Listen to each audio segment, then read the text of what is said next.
I'm on a quest to find music and art. Supporting local talent is the place I start. Yeah, this is our culture, the place to be. Games, books, arts, and crafts and jewelry. This the guardians of the geekery. This the guardians of the geekery. This the guardians of the geekery. This the guardians of the geekery. And now for today's episode of Guardians of the Geekery with your hosts, Matt, Carol, and Joey.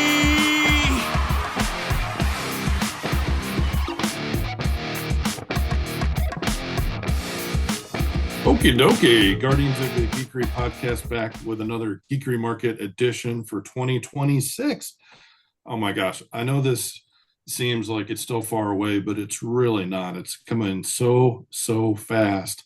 November 21st, 2026. It is on Saturday and it's 10 to 4, although most of the crazy people here that you see on this podcast will be there earlier than that to set up and do those shenanigans. It's back at the Cabarrus Arena Events and Arena. It's a great venue. We're still 90 plus geeky, awesome vendors, and we've got one of those as a guest today. And we are still very proudly raising non-perishable food items for Second Harvest.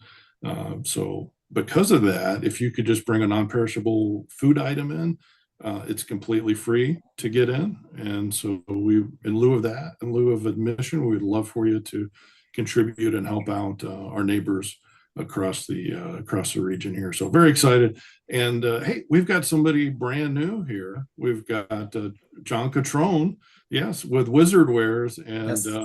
We're all excited, but I think Kara might just be a little bit more excited.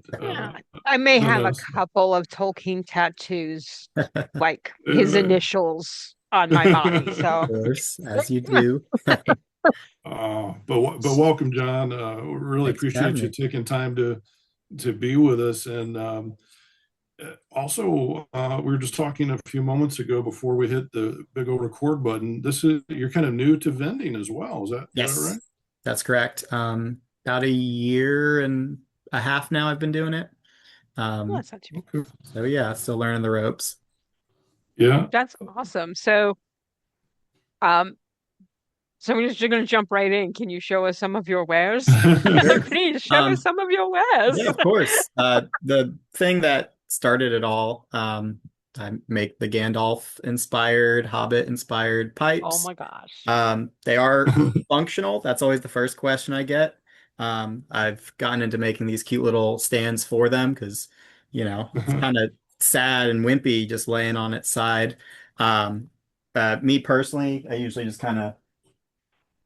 I'm not a smoker myself, so I just keep it on a bookcase, a mantle. That's how I tend to direct people towards it, but I use a mixture of different woods, some more approved for pipe smoking purposes, some less so, but very pretty to look at. So I always try to, help guide, I rip off all the different nerdy lines here. I sometimes think the pipe chooses the wizard, so to speak, Yeah. And so I kind of, dabble. Sometimes I go with like a little rustic, kind of keep the bark on it, give it a little more kind of just something simple. Then I go like, me big on the Lord of the Rings. I kind of think of it as like maybe like more angular, so like dwarven inspired. There's no, right or wrong way to do it. I really love making these little honeycomb guys. Oh, yeah. But then I just have my, kind of bread and butter, just the simple, wizard pipe, whatever you want to call it. And most of the time it's just bemused passerbys, or I've got an uncle who's into that. Have a nice day. Goodbye. I was like, wait, no, I'm telling you, your uncle, if you show up with this for your uncle, he's going to lose his mind. Yeah. So, I never saw it out in the wild, and I thought I on my yearly rewatch, I was like, I know how to do stuff with woodworking, and we've got power tools now. How hard can it be? And a year and a half later, here we are. That's awesome. I was going to ask you how you got started, but obviously it's just looking at that really lovely pipe that Gandalf smokes in the movies, which which it took me forever to realize. Slow in most regards, but he keeps it hidden in the staff. So I was like, what? Yeah. And That's such a he cool puts it in his staff. practical Yeah. little detail there. We played, my uncle and I, who he's like the master woodworker and I'm his apprentice, you could call it. He and I played around with even trying to make staffs. I don't have one in here. I've never tried to sell one because it's weird for transport reasons, but we Yeah. did experiment with that. And the first thing we were trying to play with was how do we get the hole to, hide them and all that. But it really started out. A college roommate of mine was getting married, and I didn't want to just get him a card and another KitchenAid accessory. I was like, what's something that would be more becoming of him, and so it all kind of was swirling in my mind. I was doing a year-long reading of The Lord of the Rings. I'm a high school English teacher, so a couple of Oh, teachers and I were like, look, we've got so much time, but I think we could do this on like a chapter by chapter basis. And sure enough, we made it through the year, and then some sickos decided to do the Silmarillion. But as I was talking all things Lord of the Rings literally weekly, and this wedding, and it all just kind of like, okay. And so the book club was actually my guinea pigs. They all got like rough, terrible. I'm embarrassed Oh, now to even wow. see them, but they got the prototypes and they kind of gave me oh, inspiration to keep on with it. Well, that is awesome. Yeah. What, how long have you been woodworking? I mean, but you You said you know, I were doing I this picked it prior up to, in high school, just like shop class. I really found myself enjoying all things. When we got to woodworking, I was not so great with like the electrical stuff. I really liked all the things with wood. One project had us making like a little scale model house, and I finished pretty early. And I was like, well, we can do more. So I ended up making a recreation of my high school 1988 Dodge Dynasty that I had parked next to my little house, and then I still had time, so I made a little moose wall mount for the scale model house. oh, So I've just always liked dabbling with woodworking and again, my uncle here, he kind of recently retired and got a very intensive kind of setup that he's been playing around with. So he taught me turning on a lathe, which, fast, rapid spinning, a block of wood, you shave it down, make it your shape. And, I kind of took the practices he gave me and was like, well, pipes, lots of different kind of protocols and how to do it. Looking online, no one seems to have one particular strategy for this. So I've kind of blended a lot of different things I found online.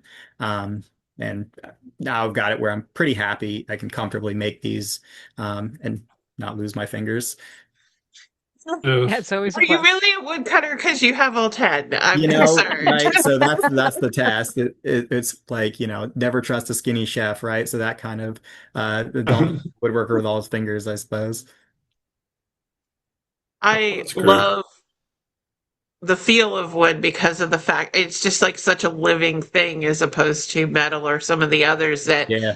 each piece of wood has its own feel, its own, temperature and the whole Hmm. thing. And um, my mom is obsessed with white birch trees. Yeah. And I remember my brother, he learned calligraphy, but we'd go out and, white birch at certain times will peel. So you can peel it without hurting it's like part of the natural Right. process.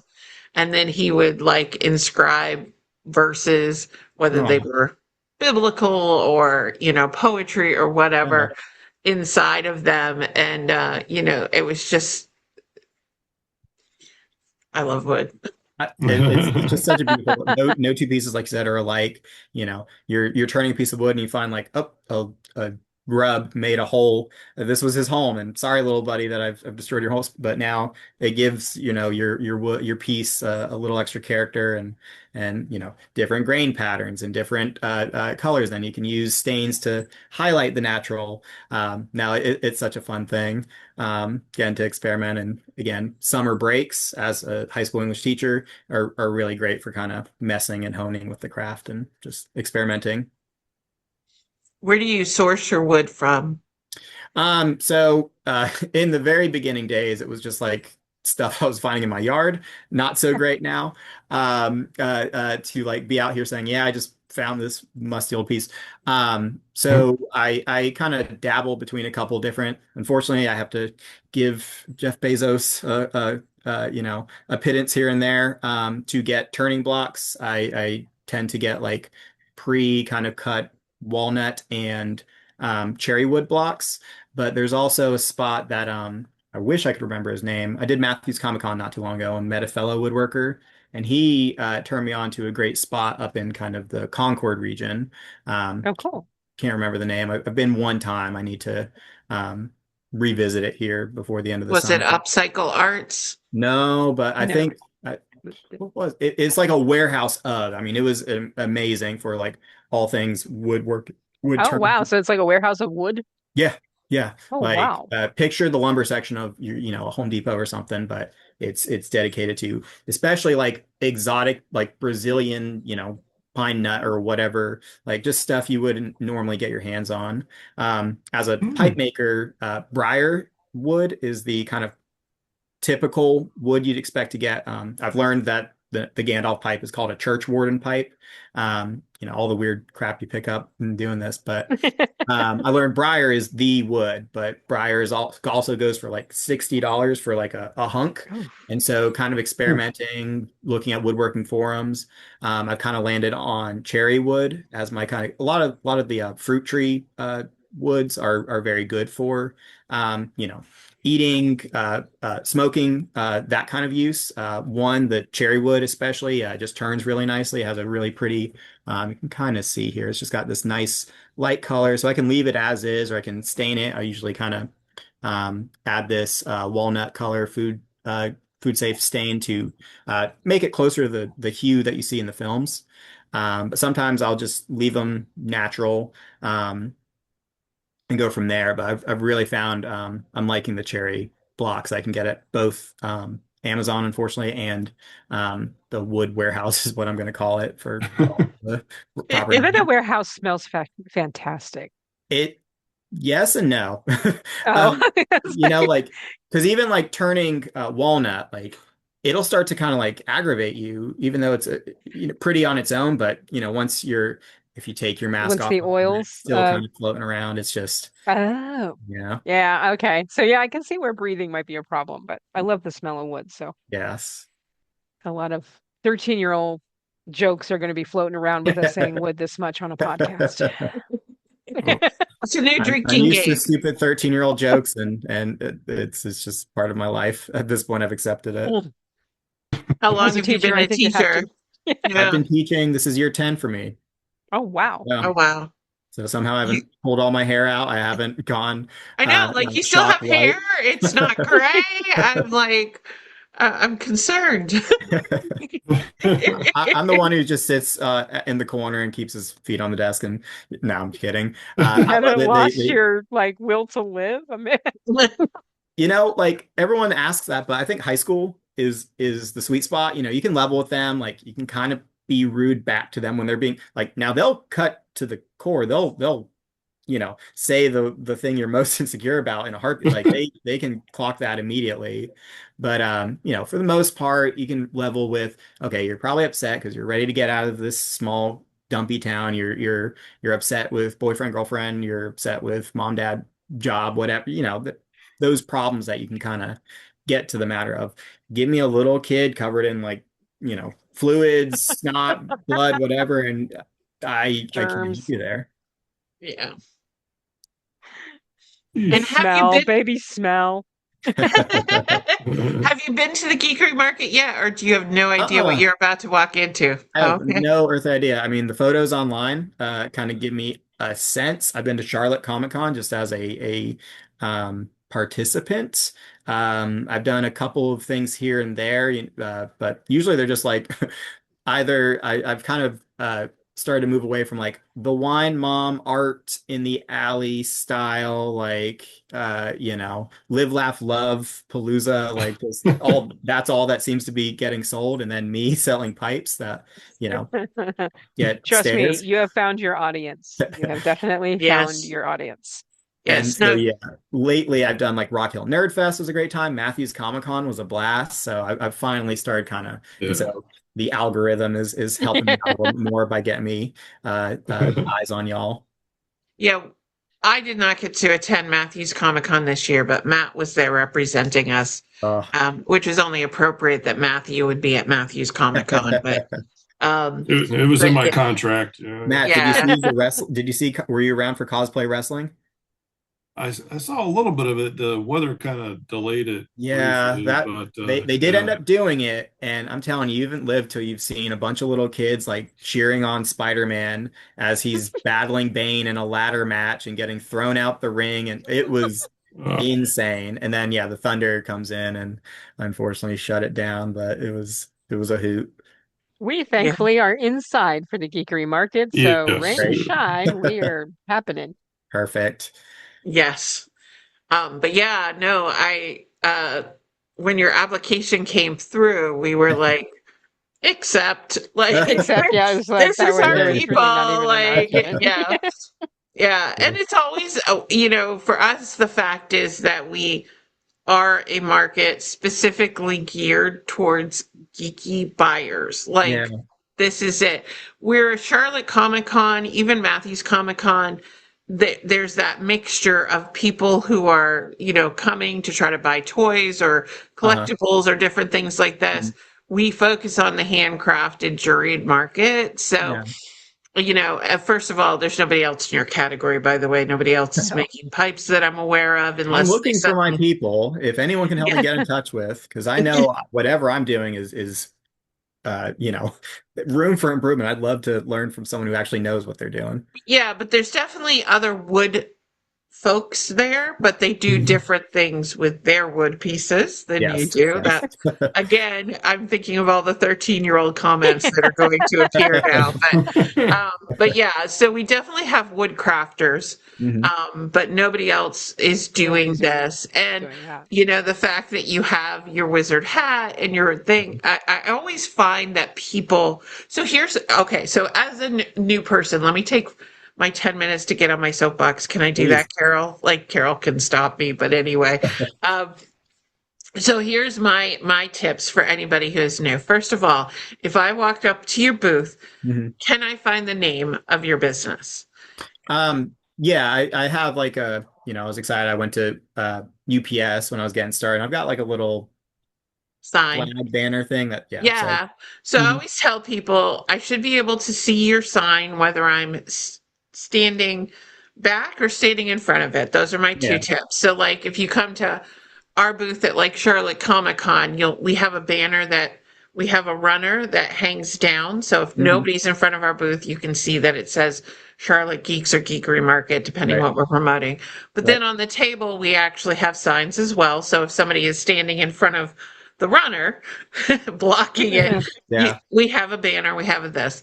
Yeah. I always tell people there has to be a way that people can reach you afterwards because as Mhm. much as people would love to spend all of their money all across the market, Yeah. if they want to buy a second thing from you or a third thing from you, Mhm. or if they're like, hey, my uncle Yep. smokes a pipe, you can say, here, take my card. That's my Yes. other thing. And then the Yeah. third thing is that you have to take time to decorate your booth. And Yes. that Yeah. means that you have to have levels of Mhm. height so Mhm. that if somebody is standing in front of you, they can see you, they can see Yeah. your wares, and then, there has to be some stuff.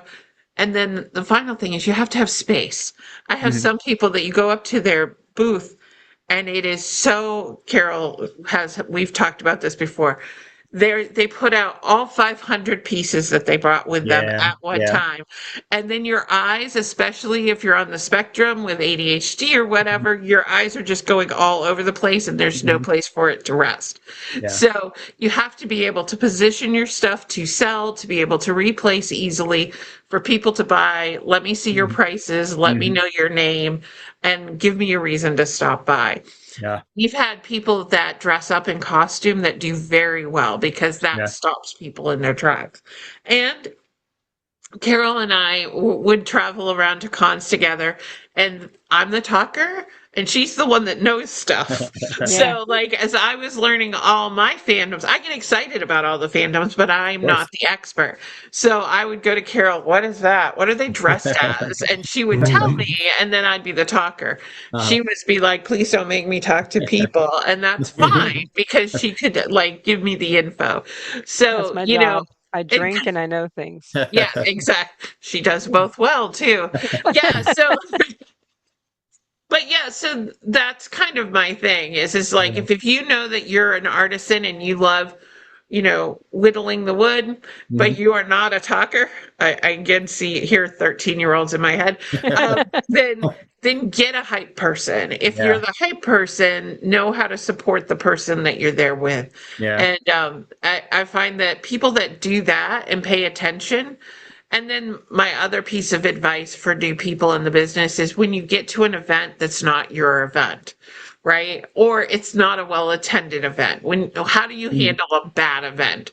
Yeah. And my tip is go and talk to other people at the event, find Hmm. out what the good events are, Hmm. walk around the booths and see how their setup is, what stuff they brought in, how quickly they were able to set up, and find ways to learn Hmm. if you're not busy selling. Yeah. So and we have gotten some amazing connections at bad cons. Yeah. Like, we would interact with people, we'd find out what we definitely didn't want to do, Hmm. and I think that's helped us become the event that we are today. So thank you for being a newcomer so that I could share Yeah. that Yeah. advice. Yeah. But hopefully, that helps a little bit. But yeah, that's the biggest thing is that you get people that come in. We have we had one person that used to apply to our event, and we'd be like, "Show us a tape, show us your setup," because if Hmm. we don't know who you are, Hmm. show us your setup. And they sent us a picture of their table with three things on it. Aw. I was like, our event has 2,000 people walking through. So what are Yeah. you going to do after the first half hour of Yeah. the show when you don't have any things left? Like we don't want you to fail. We want you to succeed so that you Yeah. come back. We don't want any empty booths because you packed up and you don't have anything left. We Right. try to tell our people in advance that, you have found your people. Yeah. You will sell stuff. I mean, don't put yourself in hawk, but this is not a 50-person people are going to be milling around. It's, Yeah. the doors open, people come in. We're not Heroes Con. We don't have Sure. 75,000 people I coming through, know, but we have but a couple thousand people coming through. And they're there to buy. yeah. They know that that's what this event is about. Yeah. So we don't have the wrestlers going on. We do have activities, but we don't have the wrestlers coming on. So they're definitely there to shop. So, and Yeah. we You can encourage that sword fight highly. and you can sword fight outside though. Yeah, you can sword Yeah. fight. You could take Fun. pictures with Jedi Santa and Batman Yes. and the 10th Doctor. You can make crafts. You can learn how to draw. You can play with Legos. But ultimately, you're there to buy stuff. So. Yeah. Oh yeah. No, I'm super excited again, going through y'all's socials and a couple of the old episodes of the podcast even. I'm getting a really just excited energy for I've kind of slowed down on some of my other opportunities to kind of focus on this and yeah, build up some of Yeah. those displays and make the booth. I was completing a form for you guys. I don't know if it's sent. My computer was being funny the other day. But going back to like, again, very new to this, even the events where I didn't sell a single one, I never see it as a bust. Like, I always have just that's what's blown my mind about all this vending as a newcomer is how amazing everyone, like your booth mates right next to you, across from you, the whole other side of the gymnasium that you might be in, like word just gets around and you mingle and everyone's just so giving of their time and advice and suggestions and adding you to this Instagram page so you can get news alerts about other events showing up and hey, I remember you at this. Do you want to come to that kind of networking is really cool. So Yeah. when I don't do so well here, but I do well at the other one, I was like well, I did well at that other one because it's paying it forward or whatever you want to Yeah. call it. So now again, y'all haven't figured out I'm a chatty Cathy. I'm my whole goal with getting into this was just talking to strangers about Lord of the Rings. I wasn't getting enough of that in my daily, so this was my way to boost my numbers up, and it's been, that's all it is for me really, is getting to talk to people and finding out, oh my God, my uncle used to do this, and I worked with Briar. I did that, here's a wood warehouse, that kind of stuff. So now it's just I'm always there for a good time, and I've yet to be disappointed. So Well, we are Yeah. very happy to include you this year, totally, and Yes. I look yeah. I know forward to you've got looking at at your least wares two in person. sales. We know that Carol's gonna buy something, I'm gonna buy something. So what you don't know is our main floor of our house is Middle Earth. Oh, I am looking at a Lord of the Rings map on the wall that we yes. bought from a previous convention. Mhm. We had a previous woodworker that actually made the trees of Aragon, right? Am I Ooh, saying cool. that right? No, you Um, mean the Tree of Gondor? The Tree of Gondor, yeah. the tree The of one I have Gondor. tattooed? Yes. Yes, Yes. that's the So Tree of you Gondor. know my house. I don't know. Explain it to me. Again, you're the knower. I'm the talker. We've talked about this. So yeah. So I have the Tree of Gondor carved on boxes that fit Wow. inside of my fireplace. Mhm. We've got the elves walking across, and all the signs and everything like that. So our main floor is all like English Middle Earth kind of stuff, Cool. except for what's behind me. You can't tell because this is my work Yeah. environment. But everything in front of me is all wizardy. So Yeah. we're excited because we can add that to the shelf for sure. So, um, but in the meantime, if people want to go out and find pictures of Mhm. some of the stuff that you sell, Mhm. where's the best place for them to go follow you? I do have an Instagram. I've not made it a separate account, but in my bio it says link for nerds, I think, and then it takes you to a just simple little website I mocked up, just really photos of my work and my story. But yeah, I've got a Instagram account at John R. Cutrone 93, and it's the first thing you should see. I have it kind of pinned there at the top to get to the pipes, but. I need a snappier way to share the website, honestly, but it's Instagram for now.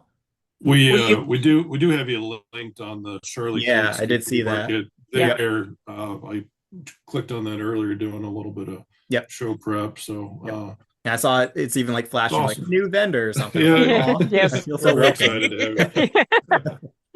We do our Yes. best. Yeah. We have I think we have confirmed as of today, we have one spot left. Mhm. That probably won't be the case when this airs, but as of today, we have one spot left. Yeah. And we have over 90 different sellers Oh that are man. up on the site. And 26 or 27 of them are here for the first time. Cool. Yeah. So at least a third of them, close to a third of them are brand new. So even if you've been, this is our 10-year anniversary. So if you've been to all 10 markets, you're Exciting. still not going to have all the stuff. That's right. Most of the authors don't come back unless they have something new. That's one of Sure. our rules because Sure. we have 47,000 authors apply at any Yeah. given time. Yeah. And then, we hit the crafters, etc. We ask, we got new stuff? What you got? You got Right. stuff? We want to see your stuff. So, yeah, so we're very excited to have you, and we're excited to show off your wares and hopefully sell you out so you have nothing to put Yes. back in your car at the end of the day except for your That's a good table. problem to have for sure. Yeah. That is a very good problem to have.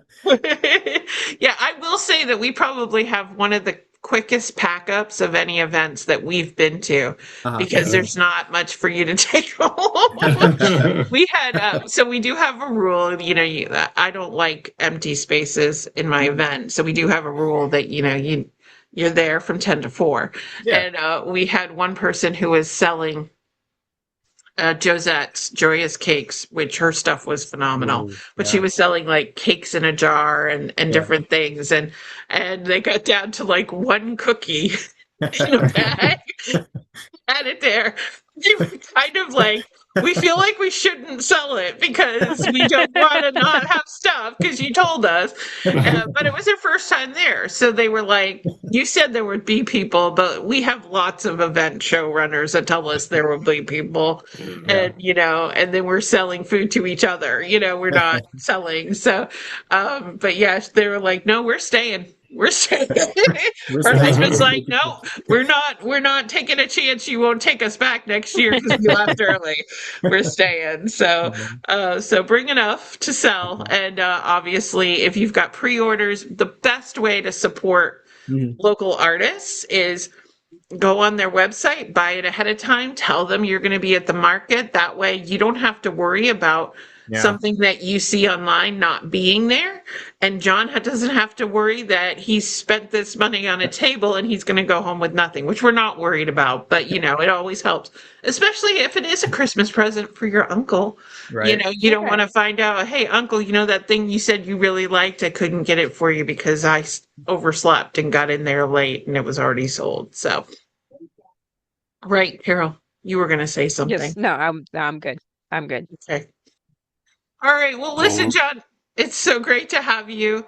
Yeah, I'm so excited. Yeah. We can't wait to see you. Hopefully we'll run into you beforehand, but if not, we are looking forward to having you at this year's Geekery Market. And check him out and photos of all his stuff at geekerymarket.com. Yeah. Thanks y'all so much. Yeah. Bye. That was an episode of Guardians of the Geekery. Thank you for listening. Check us out at guardiansofthegeekery.com and stay tuned for more content.